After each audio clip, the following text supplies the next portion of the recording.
یہ بے آب فوارہ، گھاس سے محروم زمین، وہ ساختہ کوڑےدان اور شکستہ حال جانوروں کو دیکھ کر یہ کہا جا سکتا ہے کہ کبھی ان کا استعمال کراچی کی مصروف ترین شاہراہ نمائش چورنگی کی خوبصورتی میں اضافہ کرنے کے لیے کیا گیا تھا۔ شہر کے بیچوں بیچ رنگ برنگی پھولوں اور ہری بھری گھاس سے مزین یہ پارک بڑوں کے ساتھ ساتھ بچوں کے دلوں کو بھی بہت لبھاتا تھا، لیکن اب تو اجڑنے کے بعد بچے تو یہاں آنا پسند ہی نہیں کرتے۔ ہم پہلے ادھر پارک میں کھیلنے آتے تھے، مگر اب تو یہ پارک کا حال ہی برا ہو گیا ماشاءاللہ سے۔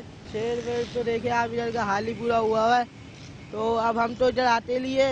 کچھ باشعور افراد کہتے ہیں کہ شہر کی خوبصورتی وہاں بسنے والوں کے ذوق کی عکاس ہوتی ہے، لیکن ہم تو جناب ایسی قوم ہیں کہ کیا کہیے، اس وقت تک سکھ کا سانس نہیں لیتے جب تک اچھی چیزوں کو خراب نہ کر لیں۔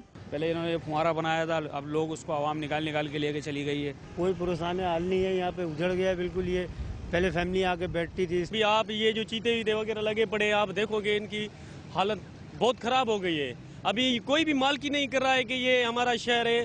شہریوں کا کہنا ہے کہ کراچی ملک کا سب سے بڑا شہر ہے، جس کی خوبصورتی میں اضافہ کرنے کے لیے شہری انتظامیہ اور اہلیان شہر کو مل کر اقدامات کرنا چاہیے۔ کیمرہ مین مہدی علی کے ساتھ نصرت وسیع، ڈان نیوز، کراچی۔